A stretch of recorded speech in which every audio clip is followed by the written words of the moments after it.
Welcome again to Joe Stunner Boxing. I hope you're doing well. The weekend is here. Enjoy yourselves and all that. Carl Froch made some very, very interesting comments, which I have mixed feelings about. I sort of know what he's getting at.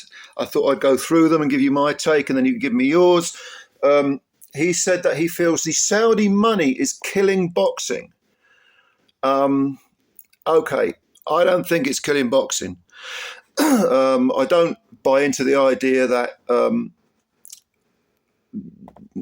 all this sort of debauchery, this sort of financial debauchery regarding the amount of money that's been thrown around is killing anything. On the contrary, we're having a good time. We're watching a lot of boxing. We're seeing fantasy matchups. It's all a bit kind of crazy. It's all come out of the blue to some degree, at least to most people. But is it killing boxing? In my opinion, no, it isn't. It isn't doing...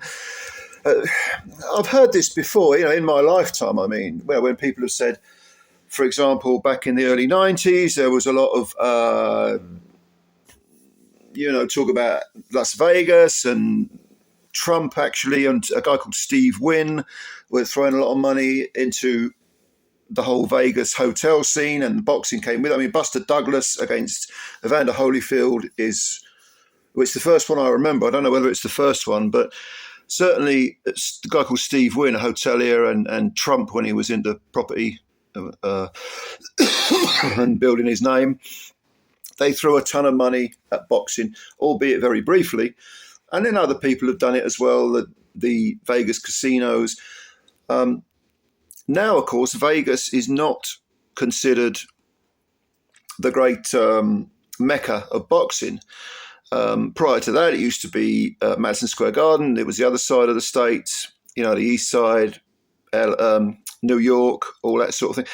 So different people get hold of the reins of boxing financially and run with it and do their thing. And suddenly, it's make hay while the sun shines. There's a lot of sort of financial debauchery that goes on. A lot of pigs at the trough. Everyone's trying to sort of vying for their place at the trough, to get their big intake of the swill. And everyone's happy for a while. Now, Froch's point was that the money doesn't trickle down to grassroots level.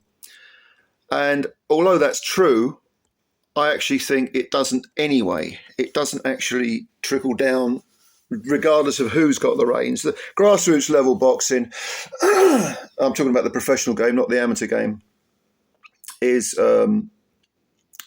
it relies on people who are way, way, way down the financial food chain, who try to keep the sport alive with bringing on kids.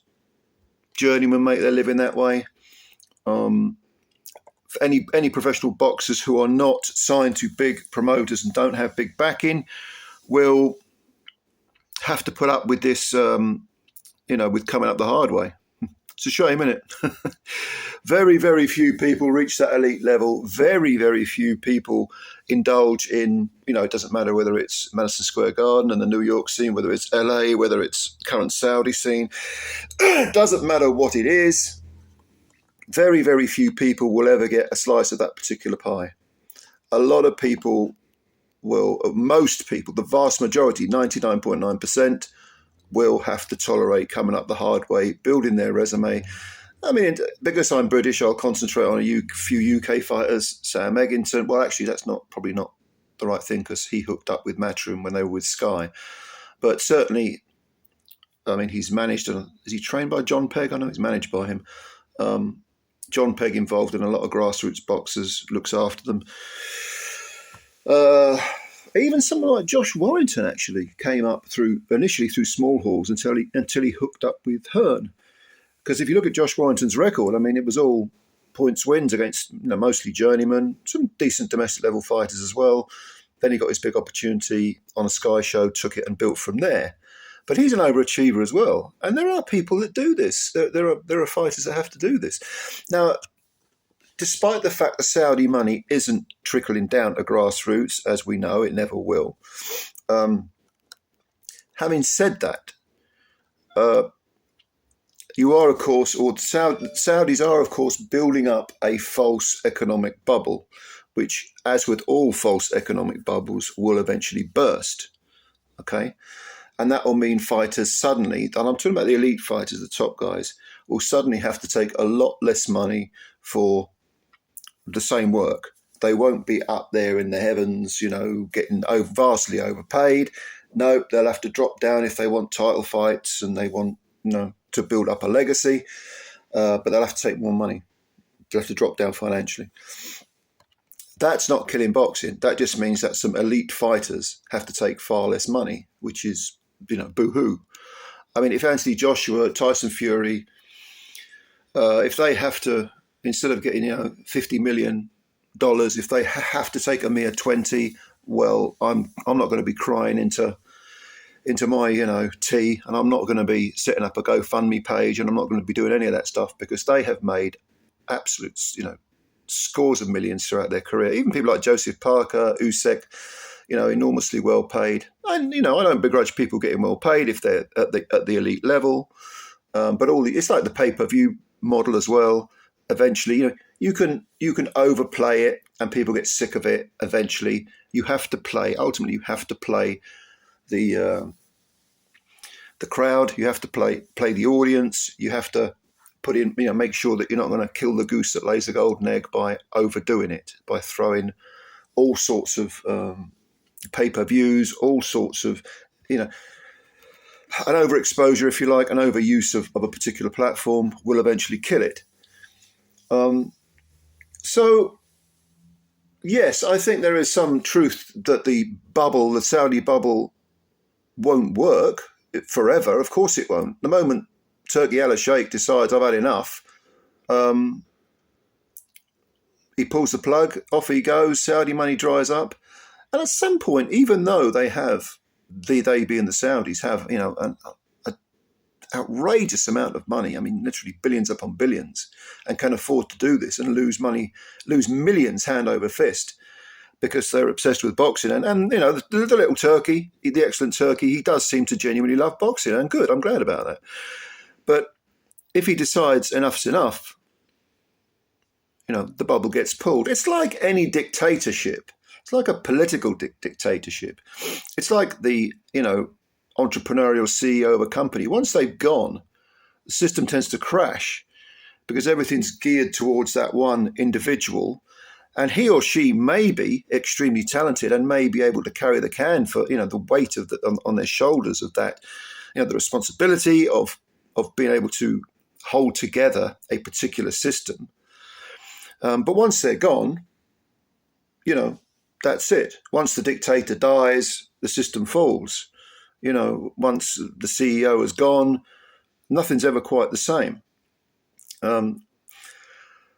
So Froch, a couple of things Froch said, just to digress somewhat, a couple of things Froch said was he also mentioned money that, why aren't fighters being looked after in their post-career? Why aren't fighters, the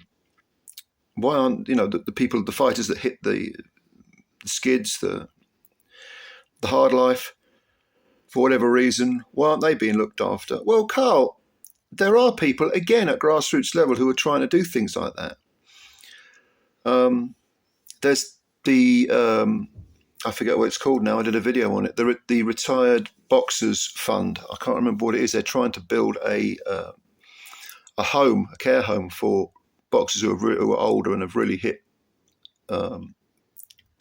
sad life and do need the support. But that's never going to come. That's got nothing to do with Saudi money. Ultimately, Turki Al-Sheikh is someone with a ton of money who's bringing together promoters to do dream fights, to play fantasy boxing, for real. When it comes to retired fighters and so on, I guess he's talking perhaps for, like a pension scheme for boxers. It would be nice if promoters jumped in and did that. It would be nice if the if the Hearns and the Warrens of the world spread the word about organisations that do help former fighters. But ultimately, that's got nothing to do with what's going on in Saudi Arabia at the moment. It's a different subject. So no, to conclude, I mean, I don't think that Froch is right when he says that Saudi money is killing boxing. I don't think anything's killing boxing. The mob couldn't kill boxing. If you go back to the days when they controlled Primo Carnera, heavyweight, they had their fingers in all sorts of fights, and Blinky Palermo and the other mafia guy. I mean, the mafia really did have in America at least, had quite an influence in boxing. In fact, right up to the 90s, early 90s, boxers. There were a few boxers. Ronaldo Snipes is one that springs to mind, who had connections to the mob, and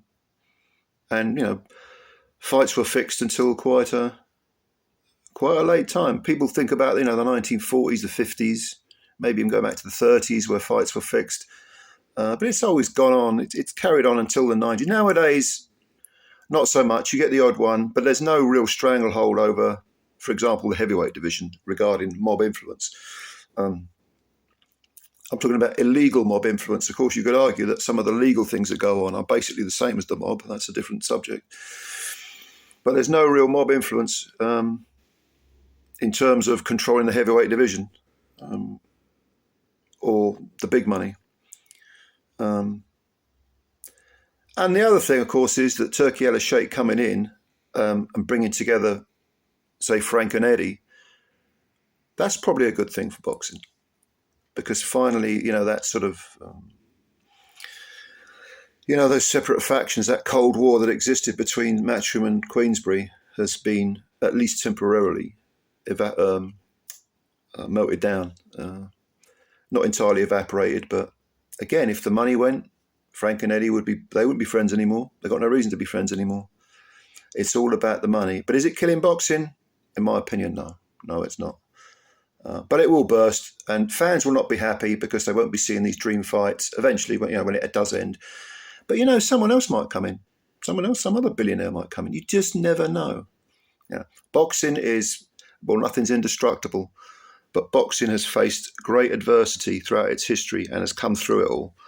Don't expect to see it disappear anytime soon. It's not dying. On the contrary, it's thriving. So my modest bit of advice, if you want it, is just enjoy it while it's here. Enjoy the fights, because I'm loving it.